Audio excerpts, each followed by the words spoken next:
Съд в Турция одобри искането на прокуратурата да се издаде заповед за задържането на живеещия от години в самоизгнание в Съединените щати мюсюлмански проповедник Фетхулах Гюлен. Той е заподозрян в опит да дестабилизира страната и да свали основния си политически съперник, президента Реджеп Таип Ердоган. Според прокуратурата, Гюлен е лидер на криминална организация, известна в обществото като движението Хизмет. Тя има структури в медиите, икономиката и държавния апарат, които са в нарушение на закона. Според обвинителите, те разполагат с достатъчно твърди доказателства срещу духовника. Решението издига на ново международно равнище кампанията на Ердоган срещу поддръжниците на Гюлен, включително прочистването на правосъдната система и полицията, отбелязва Ройтерс. От 1999 година Гюлен живее в изолиран район в щата Пенсилвания. Той бе съюзник на Ердоган преди 10 години, когато сегашният президент спечели властта с умерената си ислямистка партия. Но преди година между двамата избухна остър конфликт, предизвикан от публикуването на записи и разкрития за корупция най-близките до тогавашния премиер Ердоган среди.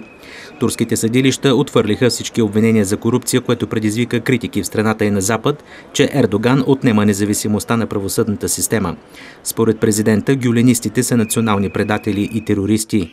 Обичайната процедура е да се отправи към Съединените щати искане за екстрадиране, но разглеждането може да отнеме години без гаранция за успех.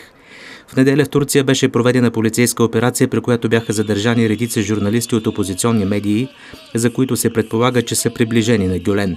По-рано в петък съд в Истанбул освободи главния редактор на турският опозиционен вестник Заман Екрем Думанли, но повдигна обвинение в тероризъм срещу главният редактор на телевизия Саманюлу от същата медийна група Хидает Караса.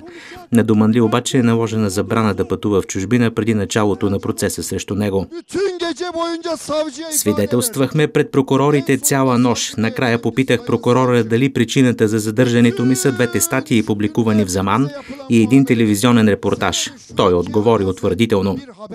Освен Думанли, бяха освободени още 7 души. Въпреки протестите в тяхна подкрепа, останалите заподозрени журналисти и 2 полицейски началници остават в ареста. Европейския съюз, към който Турция иска да се присъедини, осъди остро арестите на опозиционни журналисти, заявявайки, че те са в противоречие с основните европейски правила и ценности. Но президентът Ердоган игнорира блока и му каза да си гледа работата.